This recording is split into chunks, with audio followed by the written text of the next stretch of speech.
সুপ্রভাত বন্ধুরা, আবার তোমাদের সামনে একটি নতুন ব্লগ নিয়ে হাজির হয়ে গেছি। তো সকালে যা কাজকর্ম সেরে তো ছেলেকে দিয়ে এলাম তাড়াহুড়ো করে। তো এসেই ভাবলাম তোমাদের সাথে একটু কথা বলে নিই। তো আজ মঙ্গলবার, করব মঙ্গলচণ্ডী। যারা জানো না তাদের বলছি, মাসে আমরা একটা করে মঙ্গলচণ্ডী করি, আমি আর মা। আর বৈশাখ মাসে প্রত্যেক মঙ্গলবার করি। তো সেটাই আজকে করব। আগের মাসে তোমার দেখিয়েছিলাম, শ্রাবণ মাসে ছিল, ওটা শ্রাবণ মাসে করেছি। আর এটা ভাদ্র মাসের লাস্ট উইক, মানে লাস্ট মঙ্গলবার। তো আজকে করে নেব, করা করে আর করবো আর করাই হলো না। তো আজকে করব। তো চলো, হাজব্যান্ড ওই ঘরে শুয়ে আছে, উঠলো মনে হয়, বাথরুমে গেছে। তো ঘরটা ওগুলো পরিষ্কার করে নিই, পটাপট কাজ সেরে যাব পুজোর কাজে। কারণ আজকে পুজো আছে, আর মেয়ের জন্য রান্না করতে হবে কিছু, ছেলে মেয়ের জন্য। তো চলো কাজকর্ম লেগে পড়ি। তো দেখো হাজবেন্ড বেরিয়ে গেছে। তো বেরিয়ে যাওয়ার সময় আমি খুব ফিটফাট করে বিছানাটা না উঠালেও কোনো রকমভাবে তুলে রাখি। তো যখন বেরিয়ে যায় তারপর আমি একদম পরিষ্কার পরিচ্ছন্ন করি। দেখো ঝেড়ে ঝুড়ে পরিষ্কার পরিচ্ছন্ন করে নিলাম। তো আজকে সকাল থেকে একটু তাড়াহুড়ো করেই কাজকর্ম করতে লাগবে। বললামই তোমাদের আজকে মঙ্গলচণ্ডী পুজো করব। তো চলো, আর কাজের ফাঁকে ফাঁকে মেয়ে এসে দেখো বায়না করে, মা করে নাও। তো আর কি করা যাবে বলো, বাচ্চা মানুষ, ওদেরকে তো সামলাতে হবেই, তারপরে কাজকর্ম। তো একটু বাইরে ওকে রেখে এলাম, বললাম বিছানা ঝাড়বো। তো বিছানা ঝাড়া হয়ে গেলে যাবো জামা কাপড় ভিজাতে। জামা কাপড় কিছু ভিজিয়ে ঘরে যদি কিছু কাজ থাকে সেগুলোকে টুকটাক করে তারপরে জামা কাপড়গুলো কেচে নেব। আর এত জামা কাপড় আমার বের হয় রোজ দিন, দেখো এত কাচি, প্রত্যেক দিনের জামা কাপড় কাচি, তাও দেখো জামা কাপড়, এত জামা কাপড় বের হয়। চলো জামা কাপড়গুলোকে মেলে আসি। আর মেয়ে জানো, এত গরমে জামা কাপড় পরতে যাচ্ছে না। শুধু ধরো ওই প্যান্টটা পরিয়ে রাখি, কিছুতেও এখন সেন্ডমঞ্জিও পরতে যাচ্ছে না। তো চলো ঘর মুছে নিই। তো এর মধ্যে রান্না, মা গেল রান্নাঘরে, কারণ দেরি হয়ে যাচ্ছে, পুজোর মানে গুছাতে হবে। গুছানো মোটামুটি আছে, তারপর ওদিকে সব সাজিয়ে দিতে হবে। তো মা ভাত তো হয়ে গেছিলো, একটু ডাল করে নিল। আর ছেলে মেয়ের তো কিছু একটা ভেজে দিলে হয়ে যাবে, ডিম বল বা যা, ওরা তো খাবে। আমরা তো আজকে কিছু খাবো না বলতে ওই ডালিয়া খাবো বা রুটি, চাল জাতীয় কিছু তো খাবো না। তো চলো ঘরটা মুছে নিয়ে স্নান সেরে তোমাদের সাথে আবার দেখা হচ্ছে। তার মধ্যে মেয়েকে স্নান করিয়ে রেডি করিয়ে দেবো। তো বন্ধুরা, সব কাজ কমপ্লিট করে স্নান সেরে এই দেখো রেডি হয়ে গেছি। সকালে এক রকমের কাজ থাকে, ছেলেকে যতক্ষণ না পাঠাই রান্নাঘরে কাজ থাকে, ভাত হয়ে যায়, ও মানে যখন যায়, যেহেতু ভাত খাইয়ে পাঠাই আমি। কিছু রান্নাঘর বাসন যদি কিছু থাকে সেগুলো ধুতে হয়, টিফিন বানানো থাকে। তো সকালে এক রকমের কাজ থাকে, ওকে দিয়ে আসার পরে আবার ধরো ধোয়া কাচা মোচা থাকে। সব দিন মানে করে যেতে পারি না, হয়ও না, করে যেতেও পারি না। তো এখন যাব পুজোতে, মা ওদিকে গুছাচ্ছে, আমি রেডি হয়ে নিলাম। আর মেয়েকেও দেখো শুয়ে আছে, মেয়েকে আমি খাইয়ে স্নান করিয়ে দিয়ে হেঁটে করে দিলাম। তো চলো পুজোতে যাওয়া যাক, আজকে দেরিও হয়ে গেল অনেকটা। আসো বন্ধুদের হাই বলো তো। কেমন আছো বলো, তোমার নাম কি গো? Good girl. দেখো পুজোর সব কিছু গুছানো হয়ে গেছে, পান কলা, এদিকে ফুল, দুধ, সাবু আর ঘট, এটা আমি বসাবো, মা যেহেতু বসাবে না। আর আজকে পুজোর কিছু আমি মানে শ্যুট করব না, শুধু ঘট বসাবো সেটাই শ্যুট করব। কেননা আগে অনেক পুজোর মন্ত্র পুজো অনেক শেয়ার করেছি, মা পুজো করেছে, তোমাদের সাথে অনেক শেয়ার করেছি। আগের মাসের মঙ্গলচণ্ডীর ব্রত, জন্মাষ্টমীর মানে যা যা পুজো করেছে মা, চাইলে তোমরা দেখে নিতে পারো আগের ভিডিওতে। ওই জন্য আজকে আর অত কিছু শ্যুট করব না। তো পুজো হয়ে গেলে তোমাদের সাথে আবার অনেকক্ষণ পরেই দেখা হবে, সেই বিকেলবেলা ছেলে আসবে তারপরে। তো ছেলেকে দেখো চলেও এসেছে, ছেলেকে খেতেও দিয়ে দিয়েছি। তো বন্ধুরা, তো দেখতে পেরে ছেলেকে খেতে দিলাম, স্কুলে আসলো। আর পুজো করার পরে আর তোমাদের সামনে আসা হয়নি। পুজো করে মেয়েকে ঘুম পাড়ালাম। আমিও ঘুমিয়ে পড়েছিলাম ওর সাথে সাথে, 1 ঘন্টার মতন ঘুমিয়ে নিয়েছি। তো সব দিন তো শোয়া হয় না, আজকে যেন রান্নাবান্নার চাপটা একটু কমই ছিল। দাঁড়া, আওয়াজ করো না। তো তারপর আবার উঠে আমি খেলাম। আজকে তো আমরা অন্য খাবো না, আমরা দানা কোনো খাবো না, রুটি খেয়েছি আজকে। তো রাত্রে দেখি ডালিয়া করার ইচ্ছা আছে, কী করি দেখি। আর দেখো জামা কাপড় এখানে মেলেছি, ভারী ভারীগুলো। তো ছাদে যাবো, চলো জামাগুলো নিয়ে আসি, শুকিয়ে গেছে। আবার ছেলেকে এখন দিতে যাব। চলো, আমার আগে মেয়ে আগে যাচ্ছে, এগুলো পরে উঠাবো। চলো যাওয়া যাক। আস্তে, মায়ের হাত ধরো। এই দেখো, দেখেছো, মার কাছে ও থাকবেই সবসময়। আর এইখানে দেখো তো জামা পড়ে গেছে, কি করে যে তুলবো কে জানে। চলো, না না লাঠিতে তুলতে হবে, চলো। এত গরম শিলিগুড়িতে এবার, এত গরম মানে ধারণার বাইরে। ছাদে দেখো হাওয়া দিচ্ছে সুন্দর। আর আমাদের ঘরে তো আরো মানে সাংঘাতিক গরম। চল জামা কাপড় তুলি, হাওয়া দিচ্ছে, হাওয়াটার মধ্যেও মানে কি একটা গরম গরম ভাব এইরকম।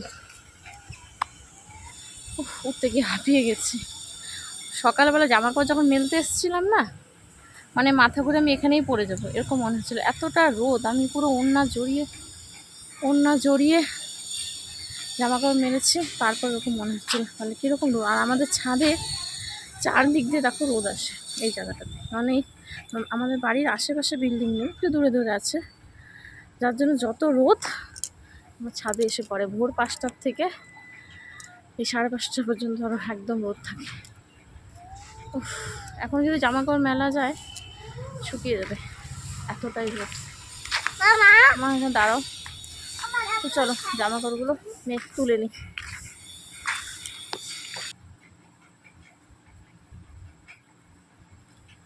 চলো জামা কাপড়গুলো তুলে যাওয়া যাক ঘরে, ছেলেকে যাবো আবার পড়তে দিতে।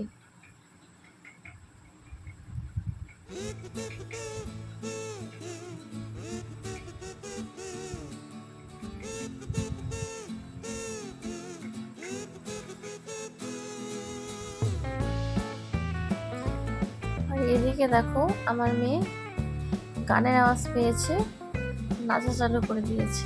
আমার মেয়ে গানের আওয়াজ পেলে দেখো যেমন খুশি আনন্দে নাচা চালু করে। আমি আর বললাম মাথা ধর, কোমরটা ধর, ওইভাবে বলে দেখো নাচছে।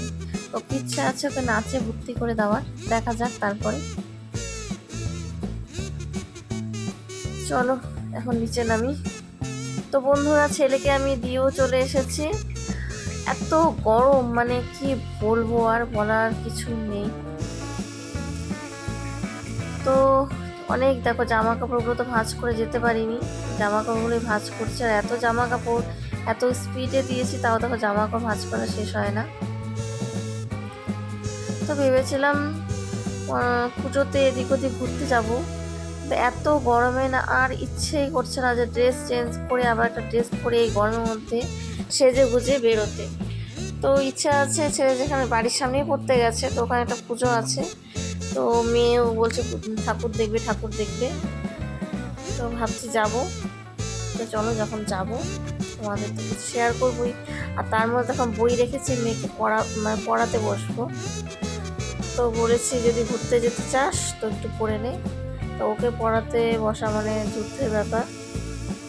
একখানে তো বসবেই না, পা মেলে উপরে উঠে জানালাতে বিছানা বালিশের উপরে গিয়ে দেখো বসে বসে পড়বে। তাও ভাবলাম যতটুকু পারিস পর, কারণ এই পড়তে পড়তে অভ্যেস হয়ে যাবে। আবার স্কুলে ভর্তি করবো তোমরা জানোই এই বছরই।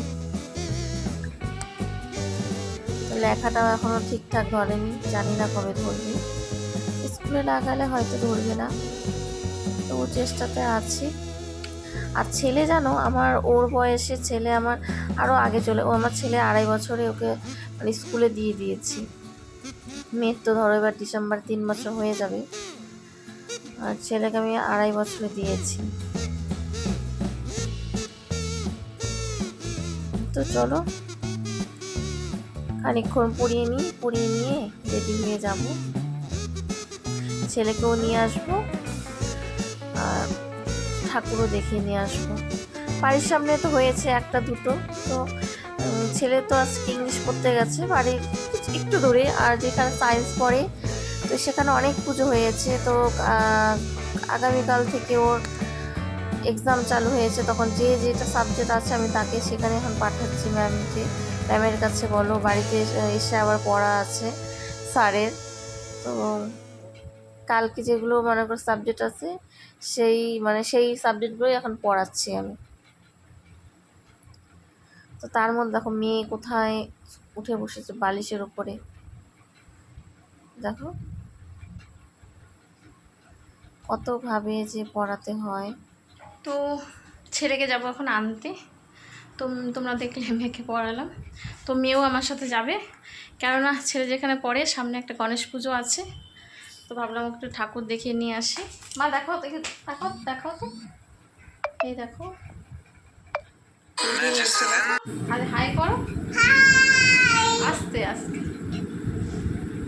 তো চলো যাই, আর এটা যাতে বাড়ির সামনেই পড়ে ছেলে, তো ওখানে যাচ্ছি। আরও অনেক জায়গায় যেখানে পড়েও ওখানে অনেক পুজো আছে, কিন্তু এখন আজকাল যাবো না। চলো এটাই বাড়ির সামনেটাই এখন দেখিয়ে নিয়ে আসি, চলো যাওয়া যাক। তো বন্ধুরা দেখো চলে এসেছি মণ্ডপে, এবারে থিম করেছে সহজ পাঠ। ছোটোবেলায় আমরা সহজ পাঠ কম বেশি সবাই পড়েছি, তো সেই সহজ পাঠটাকে এখানে তুলে ধরেছে। দেখো স্বরবর্ণ ব্যঞ্জনবর্ণ, এই দেখো মানে ত থ ত মানে পড়েছি না, যা যা পড়েছি সবই এখানে দেখো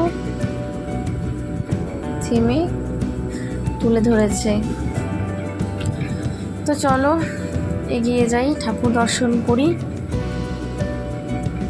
ভেবেছিলাম মানে বের হব, তোমাদের সাথে শেয়ার করব, ঘুরতে যাব, তো যাওয়ার হলো না। আর কি যাব, এত গরম পড়েছে আর ইচ্ছে করো না। ছেলে সবথেকে বড় কথা, ছেলের মানে কালকে থেকে পরীক্ষা। তো দেখো চারিদিকটা, এখান থেকে আর একটু এগিয়ে গিয়ে জানো সুন্দর টাকা দিয়ে প্যান্ডেল করেছি, সেটাও যেতে পারলাম না। তো ঠিক আছে চলো, বাড়িতেও দেখো চলে এসেছি ছেলেকে নিয়ে। ছেলে তো এসে আবার স্যার ওকে পড়াতে বসলো 1-1.5 ঘন্টা, তো পড়ানো হয়ে গেছে, স্যারও চলে গেছে। তো ছেলে আর পুজোতে মানে যেখানে গেছিলাম পুজো দেখতে, সেখান থেকে প্রসাদ দিয়েছে, তো ছেলে ওটা খেলো, বললো মা আর খাবো না, তো চলে গেল শুতে। আর মেয়েকেও দেখো খাওয়াতে বসেছি। তো আমার মেয়েকে খাওয়ানো মানে তো যুদ্ধের সমান। তোমাদের বলি দেখো কিছুতেই খাবে না, ডিমটাকে দিয়েছি সে ঘেটে ঘুটে যা তা করছে, আর ভাত ওকে একদম খাওয়াতে পারিনি আজকে, জানো একদম না। ভালো লাগে না সবসময় না, মানে কি বলবো, আর দেখো এরকম যদি করে সবসময় ভালো লাগে। তো এদের খাইয়ে শোয়াবো, তো হাজব্যান্ড তো রাত্রে আসবে, আর আমিও প্রসাদ নিয়ে এসেছিলো, ওটা একটু খেয়েছি, আর খাবো না আজকে। তোমাদের সাথে বলেছিলাম রাত্রে ডালিয়া করার ইচ্ছা আছে, তো আর করলাম না। দেখো মেয়ের সাথে আমার যুদ্ধ চলছে, তো যুদ্ধ চলুক। তো বন্ধুরা এই আমার জীবন সকাল থেকে রাত পর্যন্ত চলে। জানি বড় হলে হয়তো এই সময়টা মিস করি, যেরকম ছেলে বড় হয়ে যাওয়ার পর এখন ওই ছোটোবেলার কথাগুলো ভাবি, এরও সেম। তো আর ভিডিও আর মনে করো বাড়াবো না, আর এরপরে আর কি হাজব্যান্ড তো অনেক রাত্রেবেলা আসবে, তো ওই ভিডিও করতে গেলে হয়ে গেছে। তো চলো বন্ধুরা, কেমন লাগলো ভিডিওটি জানিও, ভালো লাগলে অবশ্যই লাইক কমেন্ট শেয়ার সাবস্ক্রাইব করে দিও প্লিজ।